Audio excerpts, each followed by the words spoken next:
Problem number 6. Which letter on the number line below represents a fraction equivalent to 6/8?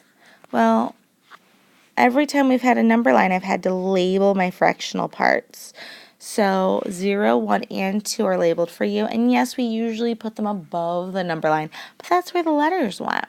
So now let's label our fractional parts. So between 0 and 1, I have 1, 2, 3, I have 4 parts.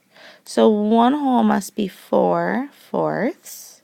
So C must be 3/4.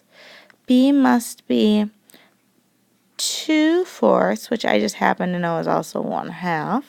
And A must be 1/4. And 0 must be 0/4. Well, let's go to D.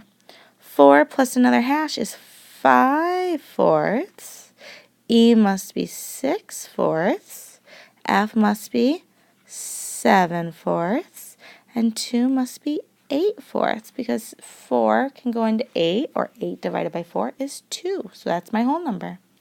So where would I get 6/8? Well, let's simplify 6/8. Maybe that will help me because it's definitely not 6/4 because my denominators are different. So it's definitely not that one. Nope. No, no, no, no, no.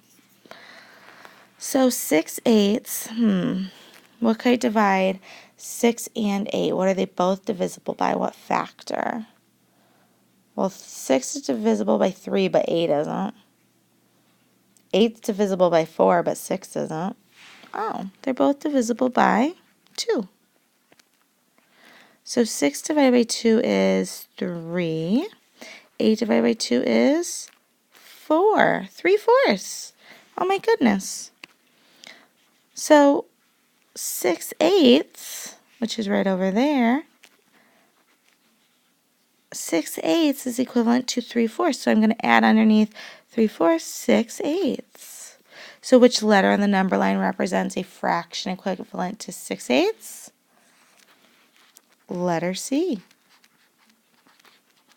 is equivalent or is equal to 6/8, which is also 3/4. So that's that equivalent fractions again. Make sure you showed your work.